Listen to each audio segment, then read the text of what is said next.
ಪ್ರೀತಿಯ ವೀಕ್ಷಕರೇ, ನಿಮ್ಮೆಲ್ಲರಿಗೂ ನಮಸ್ಕಾರ. ನಾನು ಕೆಜೆ ಹಳ್ಳಿ ಸುರೇಶ್. ಸೌಜನ್ಯ ಪ್ರಕರಣ ಮತ್ತು ಮಾಧ್ಯಮಗಳ ಪ್ರಶ್ನೆಗಳು. ಸ್ನೇಹಿತರೆ, ಕರ್ನಾಟಕದ ಮಾಧ್ಯಮಗಳು ಇವತ್ತು ಬಹಳ ಈ ಸಿನಿಮಾ ಮತ್ತು ಚುನಾವಣೆ ವಿಚಾರಕ್ಕೆ ಸಂಬಂಧಪಟ್ಟಂಗೆ ಮುಗಿಬಿದ್ದು ಆಳುವ ಸರ್ಕಾರಗಳನ್ನ, ಪ್ರತಿಪಕ್ಷಗಳನ್ನ, ರಾಜಕಾರಣಿಗಳನ್ನ ಪ್ರಶ್ನೆ ಕೇಳ್ತಾನೆ ಇದ್ದಾರೆ. ಅವರು ಸಿಡಿಮಿಡಿ ಗೊಳ್ತಾನೆ ಇದ್ದಾರೆ. ಈಗ ನೋಡಿ, ಚುನಾವಣೆ, ಪಂಚರಾಜ್ಯಗಳ ಚುನಾವಣೆ ಆಯ್ತು. ಪಂಚರಾಜ್ಯಗಳ ಚುನಾವಣೆ ಮತ್ತು ಕರ್ನಾಟಕದಲ್ಲಿ 2 ಬೈ ಎಲೆಕ್ಷನ್ ಆಯ್ತು. ಈ ಬೈ ಎಲೆಕ್ಷನ್ ಆದ್ಮೇಲೆ ಸಹಜವಾಗಿಯೇ ಆಡಳಿತ ಪಕ್ಷ ಗೆಲ್ತು. ಆಡಳಿತ ಪಕ್ಷವರ ಪ್ರಶ್ನೆಗಳನ್ನ ಕೇಳಬೇಕು, ಪ್ರತಿಪಕ್ಷದವ್ರನ್ನು ಕೇಳಬೇಕು, ಮತ್ತೆ ಅಲ್ಲಿ ವಿಶ್ಲೇಷಣೆ ಮಾಡಬೇಕು. ಅದಿದ್ದದ್ದೇ ಮಾಧ್ಯಮಗಳಲ್ಲಿ. ಅಲ್ಲಿ ಯಾಕೆ ಸೋಲು, ಯಾಕೆ ಗೆಲುವಾಯ್ತು ಅದನ್ನೆಲ್ಲ ಕೇಳಬೇಕು. ಓಕೆ. ಅದಾದ ನಂತರ ಈಗಿರುವ ಟ್ರೆಂಡಿಂಗ್ ಅಂದ್ರೆ ಸುದ್ದಿಯಲ್ಲಿರುವ ಸಬ್ಜೆಕ್ಟ್ ಅನ್ನೇ ಮತ್ತಷ್ಟು ಮುಂದುವರಿಸೋದು ಮಾಧ್ಯಮಗಳ ನೈತಿಕತೆ ಅಲ್ಲ, ಮಾಧ್ಯಮಗಳ ಒಂದು ದೊಡ್ಡ ಸಾಧನೆ ಅಲ್ಲ. ಕರ್ನಾಟಕದಲ್ಲಿರುವ ಈಗ ಅತ್ಯಂತ ಜವಾಬ್ದಾರಿ ಮತ್ತೆ ಮಾನವೀಯ ನೆಲೆಯಲ್ಲಿ ಆಗಿರುವ ಅನ್ಯಾಯದ ವಿಚಾರವನ್ನ ಮುನ್ನೆಲೆಗೆ ತಂದು ಅಧಿಕಾರದಲ್ಲಿರುವಂತಹ ಸರ್ಕಾರಗಳನ್ನ ಪ್ರಶ್ನೆ ಕೇಳೋದು, ಯಾಕೆ ಈ ವಿಚಾರಕ್ಕೆ ಸಂಬಂಧಪಟ್ಟಂಗೆ ನೀವು ಕೆಲಸ ಮಾಡ್ತಾ ಇಲ್ಲ, ಇದ್ರ ಕತೆ ಏನಾಯ್ತು ಅಂತ ಕೇಳೋದಿದೆಯಲ್ಲ, ಆ ಟ್ರೆಂಡ್ ಹುಟ್ಟಾಕೋದಿದೆಯಲ್ಲ, ಅದು ನಿಜವಾದ ಮಾಧ್ಯಮಗಳ ಶಕ್ತಿ. ಈಗ ನೋಡಿ, ತಮಿಳುನಾಡಲ್ಲಿ ವಿಜಯ್ ಸರ್ಕಾರ ಅಧಿಕಾರಕ್ಕೆ ಬಂತು, ಟಿವಿಕೆ ಅಧಿಕಾರಕ್ಕೆ ಬಂತು. ಕರ್ನಾಟಕದಲ್ಲಿ ಯಾರು? ಅಲ್ಲಿ ತಮಿಳುನಾಡಲ್ಲಿ ವಿಜಯ್ ಅವರು, ಕರ್ನಾಟಕದಲ್ಲಿ ಈ ವಿಜಯ್ ಅವರು, ಕರ್ನಾಟಕದಲ್ಲಿ ಉಪೇಂದ್ರ ಆಗ್ತಾರ, ಕರ್ನಾಟಕದಲ್ಲಿ ಇನ್ಯಾವುದೋ ಸಿನಿಮಾ ನಟ ಆಗ್ತಾರ. ಅಲ್ಲಿನ ರಾಜಕಾರಣ ಬೇರೆ, ಇಲ್ಲಿನ ರಾಜಕಾರಣ ಬೇರೆ. ಅದು ನಿಮಗೂ ಗೊತ್ತಿದೆ. ಸುಮ್ಮನೆ ಒಂದು ತೇಲ್ ಬಿಡೋದು, ಅಲ್ಲಾಯ್ತು ಕರ್ನಾಟಕದಲ್ಲಿ ಯಾವ ನಟ ಮುಖ್ಯಮಂತ್ರಿ ಆಗೋಗ್ಬಿಡ್ತಾನೆ ಅಂತ ಹೇಳ್ಬಿಡೋದು, ಅವೆಲ್ಲ ಆಗೋದಿಲ್ಲ. ಈಗ ನಾವು ಮತ್ತೆ ಮುಖ್ಯಮಂತ್ರಿಗಳನ್ನ ಪ್ರಶ್ನೆ ಕೇಳೋದು, ಪ್ರಶ್ನೆ ಕೇಳೋಣ, ಕೊನೆಗೆ ಯಾವ ಲೆವೆಲ್ಗೆ ಅದೇ ಕತೆ, ಅದೇ ರಾಗ, ಪಟ್ಟ ಪಗಡೆ ಆಟ, ಕುರ್ಚಿ ಕಾದಾಟ, ಸಿಎಂ ಸಮರ, ಕುರ್ಚಿ ಸಮರ, ಪ್ರತ್ಯೇಕ ಮೀಟಿಂಗು, ಏನು ಮತ್ತೆ ಟಗರು, ಗುಮ್ಮಿದ ಟಗರು, ಏನು ಬಂಡೆಗೆ ಗುಮ್ಮಿದ ಟಗರು, ಡಿಚ್ಚಿ. ಈ ಅತ್ಯಂತ ಇಂಪಾರ್ಟೆಂಟ್ ಆದ ವಿಚಾರ ಇದೆ ಕರ್ನಾಟಕದಲ್ಲಿ. ಮಾನ್ಯ ಸುಪ್ರೀಂ ಕೋರ್ಟ್ ಸೌಜನ್ಯ ಪ್ರಕರಣಕ್ಕೆ ಸಂಬಂಧಪಟ್ಟ ಹಾಗೆ ಸಾಕ್ಷಿಗಳಿಗೆ ರಕ್ಷಣೆ ಕೊಡಿ ಅಂತ ಹೇಳಿದೆ. ಇದು ಎಷ್ಟು ಮಹತ್ತರವಾದಂತಹ ವಿಚಾರ. ಇಡೀ ಕರ್ನಾಟಕವನ್ನೇ ತಲ್ಲಣಗೊಳಿಸಿರುವ ಮತ್ತು ನ್ಯಾಯಕ್ಕಾಗಿ ಕರ್ನಾಟಕ ಅಂದ್ರೆ ಒಂದಷ್ಟು ಸಂವೇದನಾಶೀಲ ಜನರು ಮತ್ತು ಆ ನೊಂದ ಕುಟುಂಬ ಆಗ್ರಹ ಪಡಿಸ್ತಲೇ ಇರುವಂತಹ, ನ್ಯಾಯ ಕೇಳ್ತಾ ಇರುವಂತಹ ಪ್ರಕರಣಕ್ಕೆ ಸಂಬಂಧಪಟ್ಟ ಹಾಗೆ ನೀವು ಧ್ವನಿಗೂಡಿಸಬೇಕಾಗಿತ್ತಲ್ಲ ಮುಖ್ಯಮಂತ್ರಿಗಳೇ. ಸೌಜನ್ಯ ಪ್ರಕರಣಕ್ಕೆ ಸಂಬಂಧಪಟ್ಟ ಹಾಗೆ ಸುಪ್ರೀಂ ಕೋರ್ಟ್ ಸಾಕ್ಷಿಗಳಿಗೆ ರಕ್ಷಣೆ ಕೊಡಿ ಅಂತ ಹೇಳಿದೆ. ಈ ಪ್ರಕರಣಕ್ಕೆ ಸಂಬಂಧಪಟ್ಟ ಹಾಗೆ ಅಕ್ವಿಟಲ್ ಕಮಿಟಿ ಮಾಡಿ ಅಂತ ಹೇಳಿತ್ತು ನ್ಯಾಯಾಲಯ. ಏನಾಯ್ತು, ಏನ್ ಮಾಡಿದ್ರಿ ಅಂತ ಕೇಳಬೇಕಾ? ಆನಂತರ ಧರ್ಮಸ್ಥಳ ಭಾಗದಲ್ಲಿ ಅಸಹಜ ಸಾವುಗಳ ಪ್ರಕರಣಕ್ಕೆ ಸಂಬಂಧಪಟ್ಟ ಹಾಗೆ SIT ರಚನೆ ಆಗಿತ್ತಲ್ಲ, ಸುಮಾರು ಅಂದಾಜು 1,000 ಪುಟಗಳ ವರದಿ ರೆಡಿಯಾಗಿದೆ ಅಂತ ಮಾಹಿತಿ ಇದೆಯಲ್ಲ. ಆ ವರದಿ ಕತೆ ಏನಾಯ್ತು ಮುಖ್ಯಮಂತ್ರಿಗಳೇ?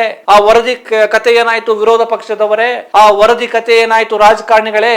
ಇದ್ರ ಬಗ್ಗೆ ನಿಮ್ಮ ಅನಿಸಿಕೆ ಏನು ಅಂತ ಕೇಳ್ಬೇಕಲ್ವಾ? ಅದನ್ ಬಿಡೋದು, ಸರ್ ನೀವು 5 ವರ್ಷ CM ಆಗ್ತೀರಾ ಅಥವಾ ಇಲ್ವಾ? ಸರ್ CM ನೀವೇ ಆಗ್ತೀರಾ ಇಲ್ವಾ? ಕೊನೆಗೆ ಸಿದ್ದರಾಮಯ್ಯ ಬೇಜಾರಾಗಿ ಕೇಳಿದ್ದೆ ಪ್ರಶ್ನೆ, ಏನಕ್ಕೆ ಯಾಕೆ ಕೇಳ್ತೀರಾ, ತಲೆ ತಿಂತೀರಾ ಅಂತ ಹೇಳಿ ರೇಗೋ ಲೆವೆಲ್ಗೆ ನಮ್ಮ ಮಾಧ್ಯಮ ಮಿತ್ರರು ಬಂದ್ಬಿಟ್ಟಿದ್ದಾರೆ. ಕೇಳೋದು ತಪ್ಪಲ್ಲ ಪಾಪ, ನಿಮ್ಗೆ ಅಲ್ಲಿಂದ ಸೂಚನೆ ಕೊಡ್ತಾರೆ ಈ ಪ್ರಶ್ನೆ ಕೇಳಿ ಅಂತೇಳಿ. ಆದ್ರೆ ಈ ಮೇನ್ ಸ್ಟ್ರೀಮ್ ಮಾಧ್ಯಮಗಳಲ್ಲಿ ಕೆಲಸ ಮಾಡುವಂತ ಏನಿದಾರಲ್ಲ, ಏನು ಸಂಪಾದಕರುಗಳು, ಪತ್ರಕರ್ತರುಗಳು, ಫಾಲೋ ಅಪ್ ಸ್ಟೋರಿ ಅಂತ ಒಂದಿರುತ್ತಲ್ಲ, ಮಾನವೀಯ ನೆಲೆಯಲ್ಲಿ ನೀವ್ ಹೇಳ್ತೀರಿ, ನಾವು ಸತ್ಯಕ್ಕಾಗಿ ನಾವು ಭರವಸೆ, ನಾವೇ ಅನ್ಯಾಯ ಎಲ್ಲಿರುತ್ತೋ ಅಲ್ಲಿ ನಾವ್ ಇರ್ತೀವಿ, ಸತ್ಯವನ್ನ ನಾವೇನೋ ಅನ್ಯಾಯವನ್ನ ಖಂಡಿಸ್ತೀವಿ, ದುಷ್ಟರನ್ನ ಮಟ್ಟ ಹಾಕ್ತಿವಿ ಅಂತ ಹೇಳಿ ನಿಮ್ ಟ್ಯಾಗ್ ಲೈನ್ ಹಾಕತ್ತಿರಲ್ಲ. ಈ ಬೆಳವಣಿಗೆ ಆಗಿದೆ. ಇದ್ರ ಬಗ್ಗೆ ಸರ್ಕಾರಗಳನ್ನು ಕೇಳಬೇಕಲ್ವಾ? SIT ರಚನೆ ಇದೆ. ಧರ್ಮಸ್ಥಳ ಭಾಗದಲ್ಲಿ ಅನುಮಾನಾಸ್ಪದ ಸಾವುಗಳು ಪ್ರಕರಣಕ್ಕೆ ಸಂಬಂಧಪಟ್ಟಂಗೆ SIT ರಚನೆ ಆಗಿ ಇಷ್ಟು ದಿನಗಳಾಯ್ತು. ಅದ್ರ ವರದಿ ಕತೆ ಏನಾಯ್ತು, ಏನ್ ಮಾಡಿದ್ರಿ? ಆ ವರದಿಯಲ್ಲಿರುವಂತಹ ವಿಚಾರಗಳ ಬಗ್ಗೆ ನಿಮ್ಮ ನಿಲುವುಗಳೇನು ಅಂತ ಪ್ರಶ್ನೆ ಕೇಳಬೇಕಲ್ವಾ? ಅದನ್ನ ಬಿಡೋದು, ಸರ್ ನೀವು ಕರ್ನಾಟಕದಲ್ಲಿ ಪಕ್ಷ ಕಟ್ತೀರಾ, ನೀವು CM ಆಗ್ತೀರಾ, ಎಷ್ಟು ಬಾಲಿಶವಾದ ಪ್ರಶ್ನೆಗಳು. ಅದನ್ನು ಕೇಳಕ್ಕೆ ಪತ್ರಕರ್ತರಾದ ನಾವುಗಳೇ ಬೇಕಾಗಿಲ್ಲ. 5ನೇ ಕ್ಲಾಸೋ ಅಥವಾ 7ನೇ ಕ್ಲಾಸೋ ಒಬ್ಬ ಹುಡುಗನ್ ಕೊಟ್ಬಿಟ್ಟು ಲೋಗ ಕೊಟ್ಬಿಟ್ರೆ ಆ ಪ್ರಶ್ನೆ ಕೇಳ್ತಾರೆ. ಅದಕ್ಕೆ ಸಿದ್ದರಾಮಯ್ಯ ಇವತ್ತು ರೇಗಿದ್ದು. ಇವತ್ತು ನಿಜವಾಗಿಯೂ ಸಿದ್ದರಾಮಯ್ಯನವರಿಗೆ ಕೇಳಲೇಬೇಕಾದ ಪ್ರಶ್ನೆಗಳು, ಮಹತ್ತರವಾದಂತ ಪ್ರಶ್ನೆಗಳು ಯಾವುದು ಅಂದ್ರೆ, ಹೆಣ್ಣು ಮಕ್ಕಳ ವಿಚಾರಕ್ಕೆ ಸಂಬಂಧಪಟ್ಟಂಗೆ, ಕಾನೂನು ವ್ಯವಸ್ಥೆಗೆ ಸಂಬಂಧಪಟ್ಟಂಗೆ, ರೈತರಿಗೆ ಸಂಬಂಧಪಟ್ಟಂಗೆ. ಓಕೆ, ಈಗ ಟ್ರೆಂಡಿಂಗ್ ಅಲ್ಲಿ ಇದೆಯಲ್ಲ, ಟ್ರೆಂಡಿಂಗ್ ಅಂತ ಹೇಳ್ತೀವಲ್ಲ, ಟ್ರೆಂಡಿಂಗ್ ಅಲ್ಲಿರುವಂತ ಸುಪ್ರೀಂ ಕೋರ್ಟ್ ಹೇಳಿದೆಯಲ್ಲ ಈ ಪ್ರಕರಣಕ್ಕೆ ಸಂಬಂಧಪಟ್ಟ ಹಾಗೆ, ಏನಾಯ್ತು ಈ ಪ್ರಕರಣ? ಅಕ್ವಿಟಲ್ ಕಮಿಟಿ ರಚನೆ ಮಾಡಿ ಅಂತ ಹೇಳಲಾಗಿತ್ತಲ್ಲ, ನೀವು ಯಾಕೆ ಅಕ್ವಿಟಲ್ ಕಮಿಟಿ ರಚನೆ ಮಾಡಿಲ್ಲ? ಸೌಜನ್ಯ ಪ್ರಕರಣಕ್ಕೆ ಸಂಬಂಧಪಟ್ಟಂಗೆ ಯಾಕೆ ನೀವು ಕ್ರಮವನ್ನು ತೆಗೆದುಕೊಂಡಿಲ್ಲ? ಇದ್ರ ಹಿಂದೆ ಏನಾದ್ರು ಪ್ರಭಾವ ಇದೆಯಾ? ನೀವು ಯಾರ ಪರವಾಗಿದ್ದೀರಿ, ಯಾವಾಗ ತೆಗೆದುಕೊಳ್ತೀರಿ? ಅದನ್ನ ಬಿಡ್ತೀವಿ. ಪಟ್ಟ ಪಗಡೆ ಆಟ, ಏನು ಬಂಡೆಗೆ ಡಿಚ್ಚಿ ಟಗರು ಏನು ಕೆಣಕಿದ ಟಗರು ಏನಣ್ಣ ಮಾಡೋಣ. ಇದು ಇಂಪಾರ್ಟೆಂಟ್ ಅಲ್ವಾ ನಮಗೆ? ಕರ್ನಾಟಕದಲ್ಲಿ ಇಂಥದ್ದೊಂದು ದೊಡ್ಡ ಹತ್ಯಾಕಾಂಡ ಆಗಿದೆ, SIT ವರದಿ ರಚನೆ ಆಗಿತ್ತು, ವರದಿ ಬಂದಿದೆ, ವರದಿ ಬಂದಿಲ್ಲ, ತಲುಪಿಲ್ಲ, ಅದ್ರ ಬಗ್ಗೆ ಬಹಿರಂಗ ಆಗಿಲ್ಲ. ವರದಿ ಕೇಳಿದ್ರೆ ಅದನ್ನ ಕೊಡಲ್ಲ ಅಂತ ಹೇಳ್ತಿದ್ದಾರೆ ಹೋಮ್ ಮಿನಿಸ್ಟ್ರು. ಆಗ ಸುಮ್ಮನೆ ಟ್ಯಾಗ್ಲೈನ್ ಹಾಕೊಂಡ್ರೆ ಹೇಗೆ?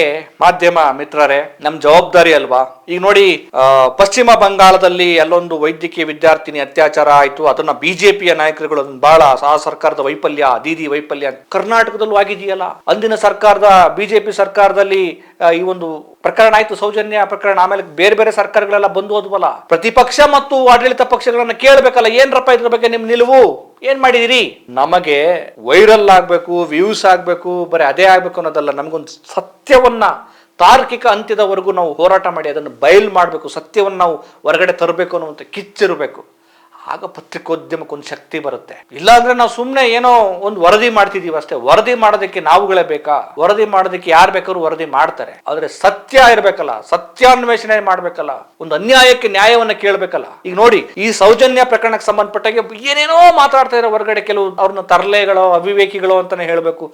ಅದ್ ಸುಮ್ಮನೆ ಬುರುಡೆ ಗ್ಯಾಂಗು, ಹಾಗೆ ಹೀಗೆ. ನಿಮ್ಮ ಮನೆಯ ಕುಟುಂಬದಲ್ಲಿ ಈ ರೀತಿ ಆಗಿದ್ರೆ ನೀವು ಹಿಂಗೆ ಮಾತಾಡ್ತಿದ್ರ? ನಿಮ್ಮ ಮನೆಯಲ್ಲಿ ನಿಮ್ಮ ತಂಗಿಗೋ, ನಿಮ್ಮ ಅಕ್ಕನಿಗೋ, ನಿಮ್ಮ ಅಮ್ಮನಿಗೋ, ಅಥವಾ ನಿಮ್ಮ ಕುಟುಂಬದ ಬೇರೆ ಯಾರೋ ಸಂಬಂಧಿಗಳಿಗೂ ಆ ರೀತಿ ಆಗಿದ್ರೆ ನೀವು ಅದನ್ನ ಬಿಡ್ರಿ, ಆಗಿದೆ, ಅದೆಲ್ಲ ಸುಳ್ಳು, ಹಾಗೆ ಅಂತ ಇಲ್ಲ ಇಲ್ಲ ಇಲ್ಲ, ಇವರು ನಮ್ಮ ತಂಗಿಗಾಗಿದೆ ಅನ್ಯಾಯ, ನಮ್ಮ ಅಮ್ಮನಿಗಾಗಿದೆ ಅನ್ಯಾಯ, ನನ್ನ ಸಹೋದರಿಗಾಗಿದೆ ಅನ್ಯಾಯ ಅಂತ ಹೇಳಿ ನೀವು ಎಷ್ಟು ಸೀರಿಯಸ್ ಆಗ್ತಿದ್ರಲ್ವಾ? ಹಂಗೆ ನಾವು ಇದಕ್ಕೆ ಆಗಬೇಕು.